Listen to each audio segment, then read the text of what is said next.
Hi guys, you are most welcome to your channel. This is Asif Ali. बच्चों, हमने question number 26 तक अपने question सारे कंप्लीट कर लिए हैं। आज हम इसी क्वेश्चन सैम्पल पेपर का पार्ट बी स्टार्ट करने वाले हैं।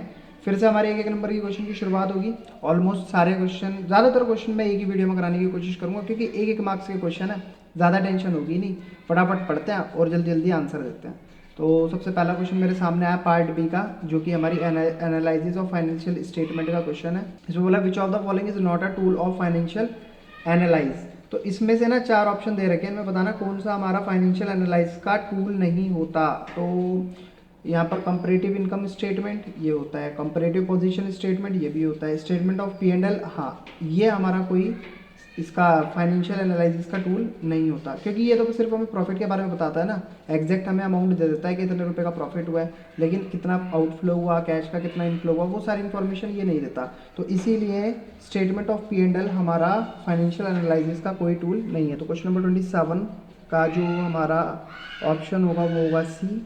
इसको मैं यहाँ पर लिखूँगा statement of profit and loss. ठीक है, अब देखते हैं क्वेश्चन नंबर 27 का और part financial analysis become significant because. Financial analysis significant होते हैं क्यों? क्योंकि ये इग्नोर कर देते हैं प्राइस लेवल चेंजेस, नहीं मेजर करते हैं बिजनेस की एफिशिएंसी। यस, ये जो हमारे फाइनेंशियल एनालिसिस होते हैं बिजनेस की एफिशिएंसी को मेजर करके बताते हैं। तो इसीलिए इसका ऑप्शन होगा बी, और measure the efficiency of business. ठीक है, क्वेश्चन नंबर 27 तक तो हमने कर लिया। बात करेंगे क्वेश्चन नंबर 28 की। तो इसमें बोला है the ratio debt analyse profit. मेरे को ऐसा बताना है कि वो रेशियो बताओ जिसमें प्रॉफिट एनालाइज करा जाता है in relation of revenue from operation और fund employed in the business are called. उसे क्या कहते हैं? तो सिंपल सी चीज़ है प्रॉफिटेबिलिटी रेशियो। मतलब इसे यहीं पढ़ते समझ गया था। प्रॉफिट इन, इन्होंने बोला the ratio debt analyse profit, तो इसको तो ये हमें कैलकुलेट करके देगा प्रॉफिटेबिलिटी रेशियो। तो इट मीन्स क्वेश्चन नंबर 28 का जो सही ऑप्शन है वो है ए, और इसमें लिखना है आपको profitability ratio. Simple. Next question number 29 पर आते हैं। इसमें बोला है ये हमारा स्टेटमेंट फर्स्ट में गिवन है, financial activity are the acquisition and disposal of long term asset and other investment included in cash equivalent. और स्टेटमेंट 2 गिवन है investing activities relate long term fund और कैपिटल ऑफ एन एंटरप्राइज। वैसे एक बात बोलूँ बच्चों, ये स्टेटमेंट 1 और स्टेटमेंट 2 ये दोनों ही गलत हैं। अब ये जो स्टेटमेंट है जो इन्होंने फाइनेंसिंग एक्टिविटी से रिलेट करी हुई है वो होनी चाहिए थी इन्वेस्टिंग एक्टिविटी से, यानी कि ये जो पॉइंट ऑप्शन है वो यहाँ पर आना चाहिए था फाइनेंसिंग एक्टिविटी का, और फाइनेंसिंग एक्टिविटी इन्वेस्टिंग एक्टिविटी की जगह आना चाहिए था। तो ये दोनों ही सही हो जाते। बट अभी की सिचुएशन में मैंने जो स्टेटमेंट पढ़ी और आपने भी सुनी, ये दोनों ही स्टेटमेंट गलत है। तो इट मीन्स क्वेश्चन नंबर 29 का इसमें ऑप्शन होना चाहिए D, both the statement are wrong. तो यहाँ पर डी लिख देंगे both the statement are wrong. तो क्वेश्चन नंबर 29 भी हमने कर लिया है। अब देखते हैं क्वेश्चन नंबर 30। वैसे सारे क्वेश्चन मैं करा दूंगा तो आप क्या करोगे? तो एक क्वेश्चन आपके लिए भी होना चाहिए, ये आपका होमवर्क में है। आप इसको मेरे को इसका जो सही आंसर है, आप क्वेश्चन सही से देख लो, स्क्रीनशॉट ले लो। ये आपको क्वेश्चन गिवन है, 1 मार्क्स का क्वेश्चन है। इसका सही ऑप्शन क्या होना चाहिए वो आप मेरे को कमेंट सेक्शन में मेंशन करके बताओगे, मुझे भी तो पता चले आप वीडियो को पूरा देख भी रहे हो या नहीं। तो मैं कराता हूँ सीधा क्वेश्चन नंबर 31। तो ये आपका क्वेश्चन नंबर 30 हो गया होमवर्क। क्वेश्चन नंबर 31 में बोला है list any 4 item other than stock in trade date are presented under the sub head inventory and per schedule 3 of the company act 2013। तो मुझे ना सिंपल सी चीज़ है, 3 सब हेड इन्वेंट्री, जिसकी सब हेड इन्वेंट्री है उसके कैटेगरी में आने वाले 3 पॉइंट्स लिखने हैं, 3 आइटम लिखने हैं, 3 नहीं 4 आइटम लिखने हैं। तो वो क्या क्या होने चाहिए?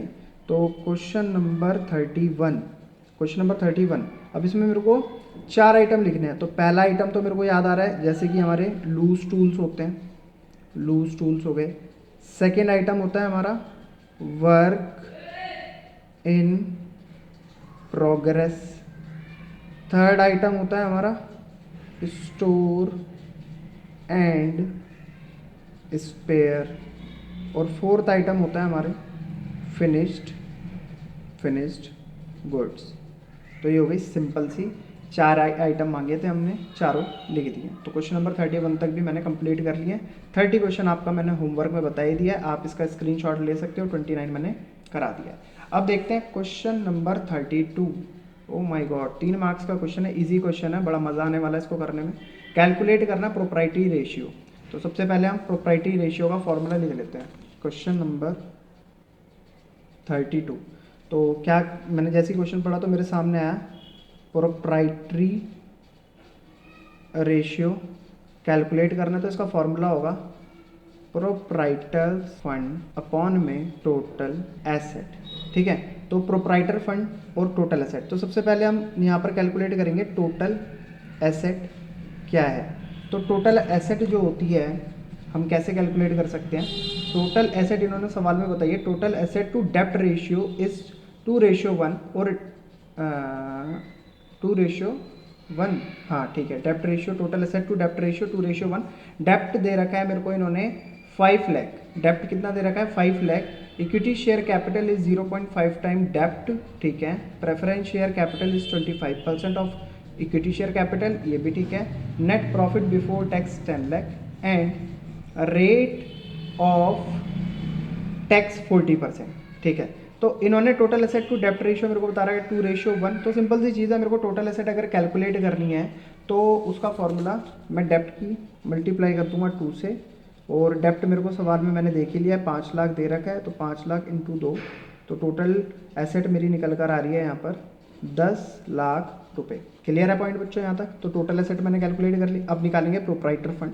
तो प्रोप्राइटर फंड आपको पता ही क्या होता है, पहला इक्विटी शेयर कैपिटल प्लस इसमें ऐड कर देंगे हमारे प्रेफरेंस शेयर कैपिटल। ठीक है, और लास्ट में ऐड हो जाएगा इसमें जो भी बचा हुआ सरप्लस होगा वो। अब इक्विटी शेयर कैपिटल कैसे निकालें सर, तो सवाल में हमें क्या बोला था, ध्यान दो आप। Equity share capital is 0.5 times डेप्ट। डेप्ट की जो भी हमारा डेप्ट होगा उसका 0.5 टाइम्स हमारा क्या है, इक्विटी शेयर कैपिटल। तो मैं कैलकुलेट कर लेता हूँ। तो डेप्ट है हमारा 5 लाख और इसका 0.5 टाइम्स। अब मैं इसको कैलकुलेट करूँगा मल्टीप्लाई करके, नीचे आ गया 10, 0 से 0 हो गई कैंसिल। 50,000 इंटू 5 हो गया 2,50,000। तो ये क्या है हमारा इक्विटी शेयर कैपिटल, 2.5 लाख आया। फिर मुझे क्या कैलकुलेट करना है, फिर करना है मेरे को प्रेफरेंस शेयर कैपिटल। तो वो बोला 25% ऑफ इक्विटी शेयर कैपिटल। जो भी हमारा इक्विटी शेयर कैपिटल आया है ना उसका क्या होगा 25%। तो मैं 2.5 लाख का अब 25% कैलकुलेट भी करता हूँ, तो 0 से 0 कैंसिल, बचा कितना ऊपर 2500 मल्टीप्लाई बाई 25। जब मल्टीप्लाई करके निकालेंगे तो इसको समथिंग ऐसा आएगा 62,500।